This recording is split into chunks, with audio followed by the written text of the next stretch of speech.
আসসালামু আলাইকুম রহমতুল্লাহ। আজকে 13 এপ্রিল 2026 রোজ সোমবার। আমরা চলে আসছি নাজিপুর বাজার।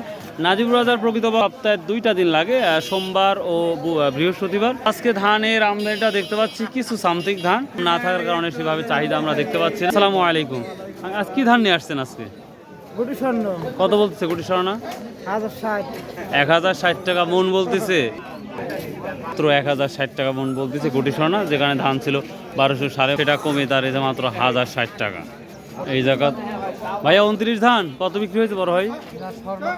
স্বর্ণা 5 কত বিক্রি হয়েছে ভাইয়া? 1120 টাকা। 1120 টাকা স্বর্ণা 5 দেখতে পাচ্ছি আমরা, 1120 টাকা মাত্র। ওখানে এক বস্তা ধান নিয়ে আসছে। সালামু আলাইকুম। কি ধান নিয়ে আসছেন আজকে? করঞ্চা কত বিক্রি হলো? 1080 টাকা। 1080 টাকা। দিন যাচ্ছে খালি কমতেই আছে। এই জায়গাতে আমরা 2টা গাড়ি ধান দেখবো, দেখি ওনারা কত করে বলতেছে। সালামু আলাইকুম। কি ধান নিয়ে আসছেন আজকে? 29 কত করে বলতেছে? 1150 টাকা মাত্র। তাহলে কৃষকের কি হইব? কৃষকেরা বেশি দাম দিয়ে সার কিনবেন, বেশি দাম দিয়ে তেল কিনবেন, আর কম দাম দিয়ে ধান বিক্রি করবেন। এই তো কৃষকের কাজ। আশ্চর্যজনক, সব কিছু বেশি দাম দিয়ে কিনতে হয় আর বিক্রি করতে হয় কম দামে। এই তো আমাদের বাংলাদেশ। তো প্রিয় দর্শক, আমরা আগামীকাল চেষ্টা করব চাঁচকর বাজার গুরদাসপুর যেই দামটা যাবে ধানের একটু যেটা আমরা জানানোর চেষ্টা করবো ইনশাল্লাহ। তো এখানে এখন 29 আর স্বর্ণা 5 গুটি স্বর্ণাই ধানটা দেখা যাচ্ছে, আদারওয়াইজ অন্য ধান দেখা যায় না।